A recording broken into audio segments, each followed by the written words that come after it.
22 in worship this morning. Now, brothers and sisters, I've said this before, but sometimes I think that we forget if Emory Baptist Church wants to add younger families, look no further. You do not have to look down the street, across the road, in this subdivision, in that subdivision. All you have to do is look at our only two-story building right here. Sunbeam Day School. Those families that perhaps this morning you thought, well, who are those people? They're parents and family members of Sunbeam Day School children. And if we will see that as a mission field and reach out to them and welcome them and invest in them and develop relationships with them and invite them to Emory Baptist Church personally beyond just Sunbeam Sunday, this church will explode. However, if you just want to see them as another ministry of younger people and they're welcome on Sunbeam Sunday, then you can do that, but you won't be adding them to our number in the weeks and months to come. Also,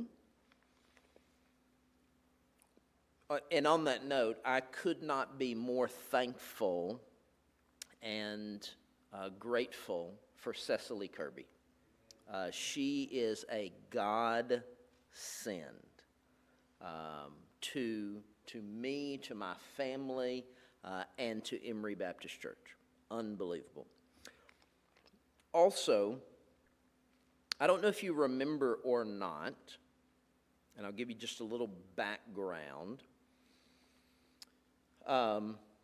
But this year, we've approved in our annual budget funds for beginning Hispanic ministry here at Emory Baptist Church. Give you a little bit of a backstory. When I came to Emory Baptist Church, we were financially supporting the Point Hispanic Mission. Brother Adolfo and we had been supporting the Point Hispanic Mission for a number of years, in excess of 20 years. And under the counsel and advisement of our Director of Missions, Jim Gatliff, we formalized that relationship, and in formalizing that relationship, we wanted to bring to an end, over the course of time, our funding for them so they could stand on their own and do their own thing, but also open up more opportunities for us. And so we did that. And so, we told Brother Adolfo, hey, over the course of these 3 years, we're going to decrease our funding, and there'll come a time when, we will move on to other opportunities. And so we had set aside funds in our budget for a Hispanic church start. And we were going to partner with Believers Baptist Church with that, and in our Hunt Baptist Association, our local association.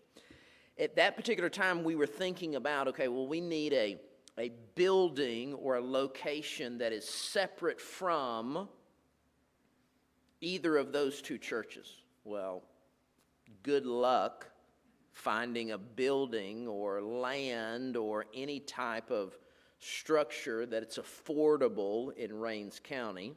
That wasn't happening. So we kept that money in our budget for several years, finally took it out.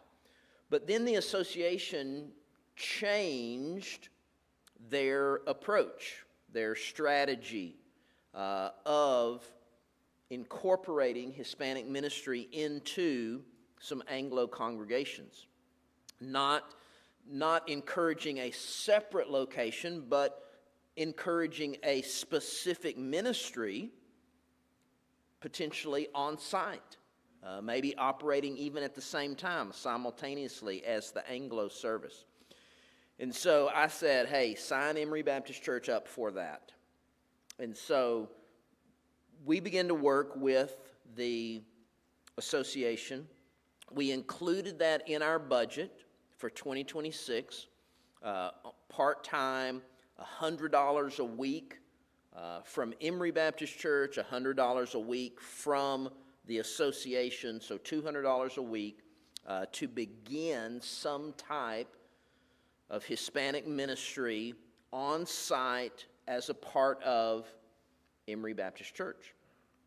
Did you see these two rows, these three rows? Now, this morning they were here for their children.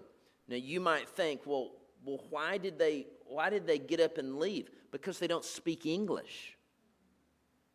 They're not going to sit here for another hour singing songs that they don't understand and hearing a preacher that they can't understand what he's saying. And so they got up and left, but to show you the need for and the desire for Hispanic ministry. I mean, it is here.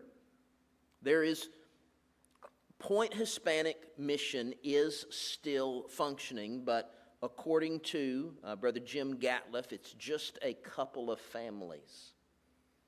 Because of Brother Adolfo's age and because of his health, he's just not able to do what he has been able to do in the past. So beyond that, there is no Hispanic ministry. There's no evangelical Hispanic ministry happening in Rains County. But there is a significant need. About 2 weeks ago, Brother Ronnie and I met with a prospective Hispanic minister and had lunch with him, brought him on site, showed him our facility. And I want you to be praying for a man by the name of Salvador de la Hoya. Salvador de la Hoya, who is considering our ministry opportunity here. There's a field that is ripe for the harvest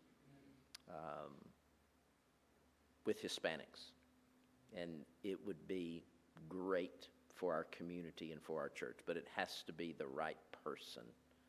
And so Salvador de la Hoya, pray for Salvador that he would understand and know God's will and be faithful to follow. We're here in 2 Samuel 15, and we're talking tonight about Absalom and his plan to take over. I want you to remember from last Sunday, David, it seems, forgave Absalom. Forgave him for what? Forgave him for killing his half-brother, David's son.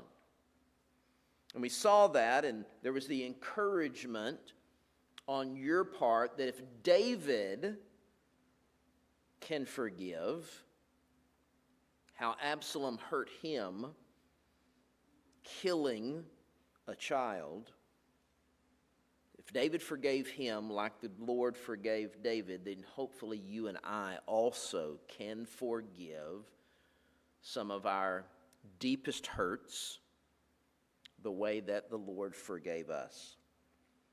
But I want you to look back in chapter 14, and I want you to look at verse 28.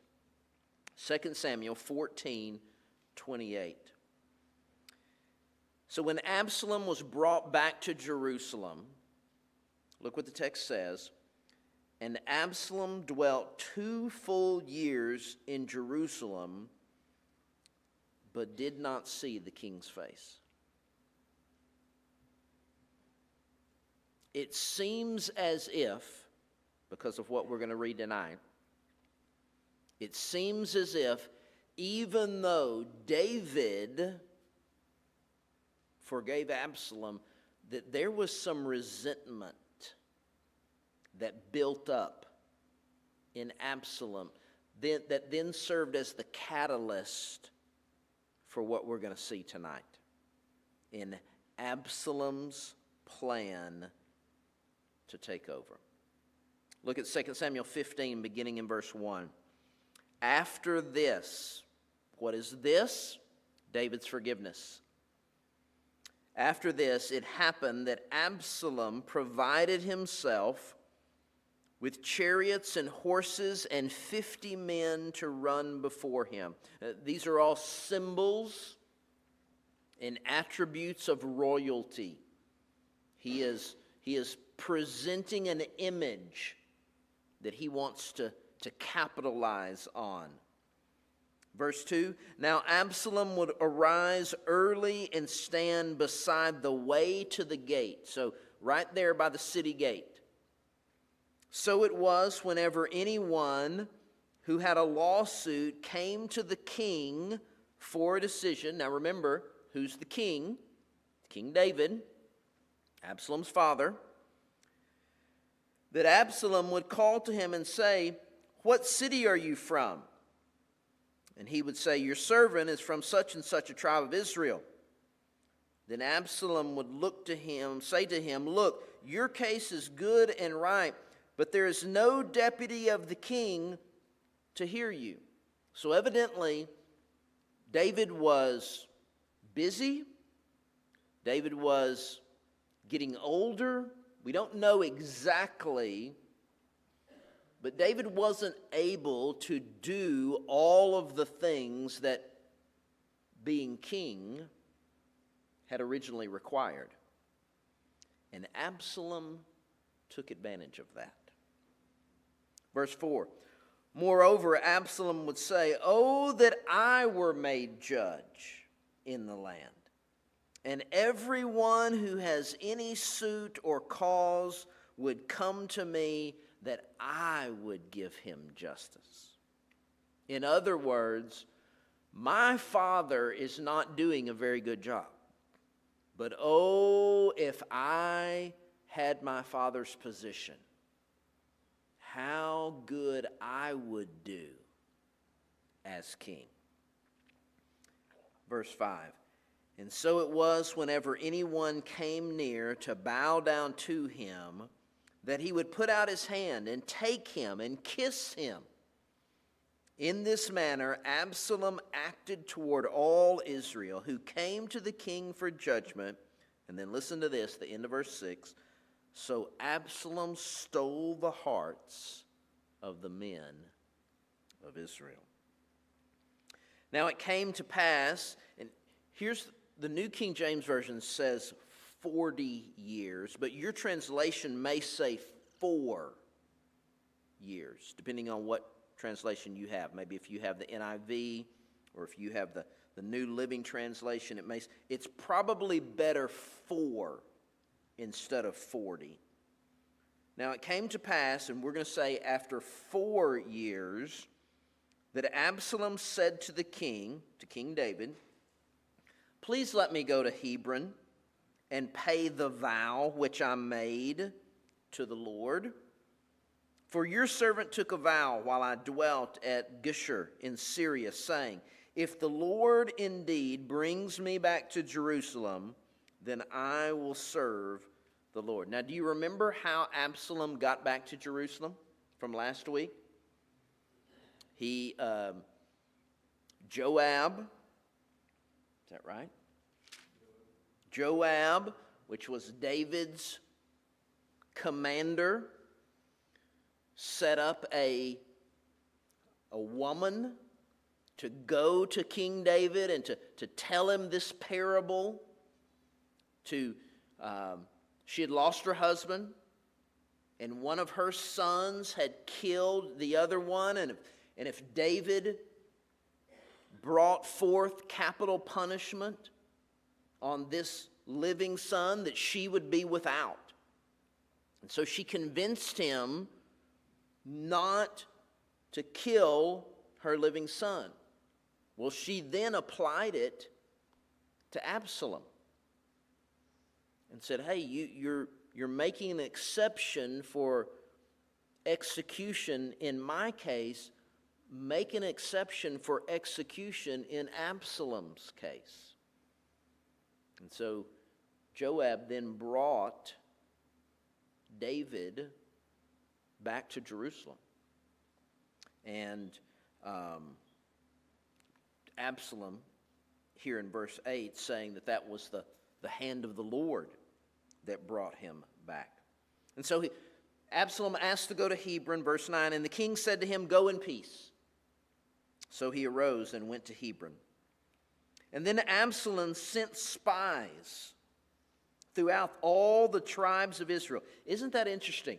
Both in our Sunday morning, not planned by me, both in our Sunday morning text and in our Sunday night text, individuals sending out spies.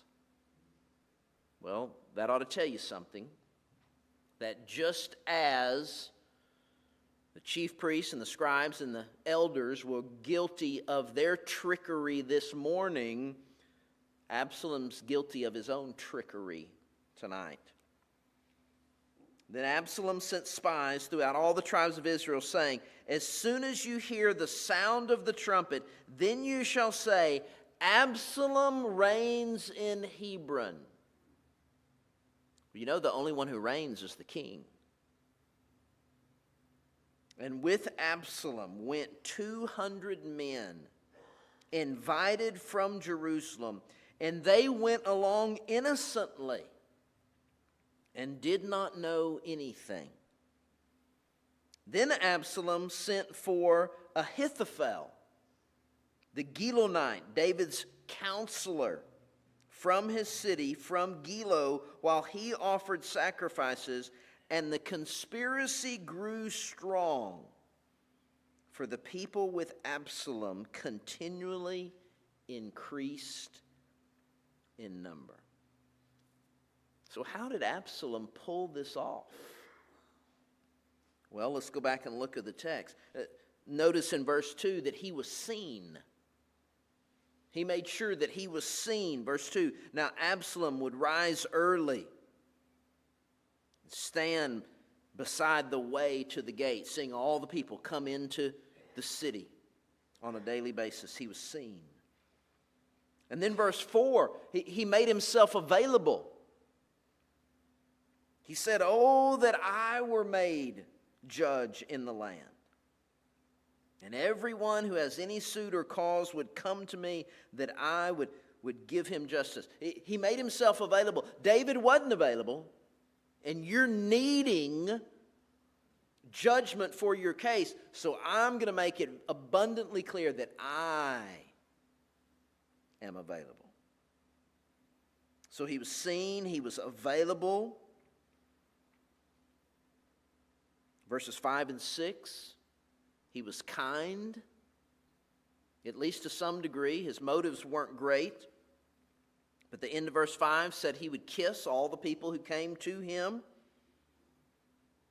And the end of verse 6, he stole the hearts of the men of Israel. He flattered them. We might say he schmoozed them. He pulled the wool over their eyes. He was seen, he was available, he was kind, he was deceptive. Verse 7, please let me go to Hebron and pay the vow which I made to the Lord. Is that why he wanted to go to Hebron? Or did he want to go to Hebron to formalize his army? and formalize his plans to get some of David's men away from David. Yeah. Which is ironic because this is actually where David was first anointed as king, in Hebron. And Absalom said, "Let me go, because I want to do this." But in reality, he was gathering his troops. And then verse 10, 11, and 12, Absalom was influential. He was very much an influencer of men. He sent out the spies. He had even recruited, verse 11 says, he had even recruited 200 men, and they went along innocently. They thought that they were just going to help Absalom. They didn't realize that they were leaving King David. And then David's counselor. Absalom was slick, man. He had infiltrated King David's inner circle, his counselor, and encouraged his counselor to come with him. Verse 12, the conspiracy grew strong. So we look at this tonight, and again, going back, Absalom was forgiven. King David kissed his hand. But again, I think there was some resentment that had built up in Absalom that was not reconciled when the end of chapter 15, the end of chapter 14, when David kissed his son. So turn over to Matthew chapter 5 for just a moment.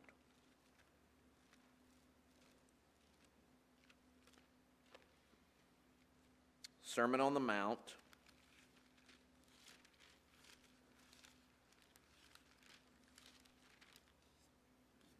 Very familiar passage. Beginning in verse 21.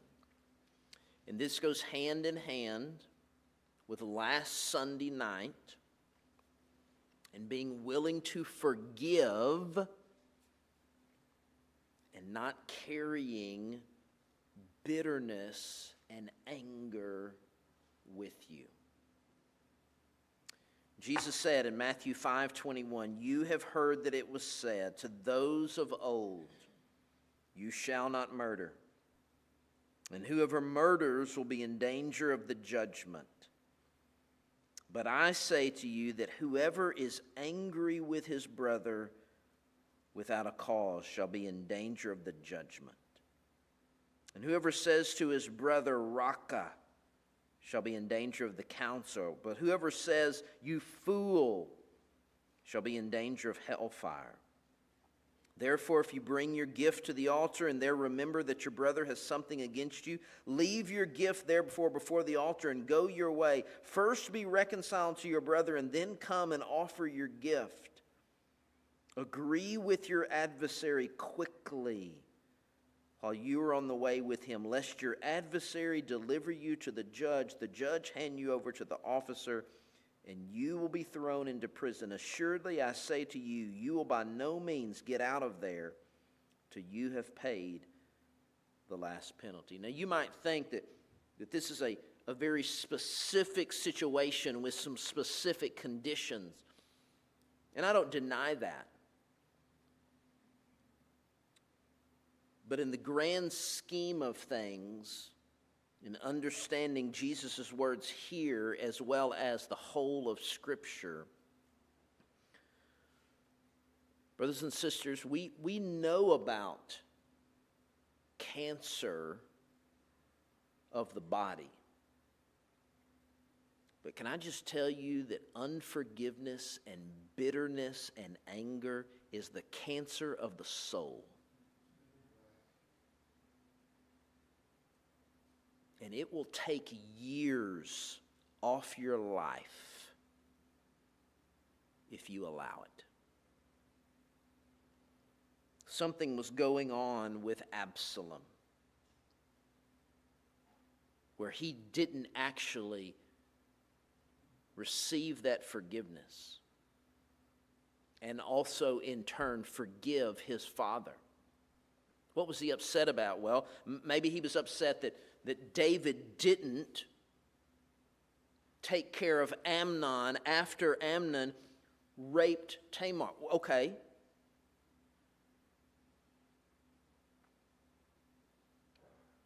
But he should have also known that vengeance is mine, saith the Lord. Maybe he was upset that David didn't bring him back. There was 2 years before he ever saw the face of the king. Okay, I get it. But now his bitterness is taking him down a road of no return. And so tonight,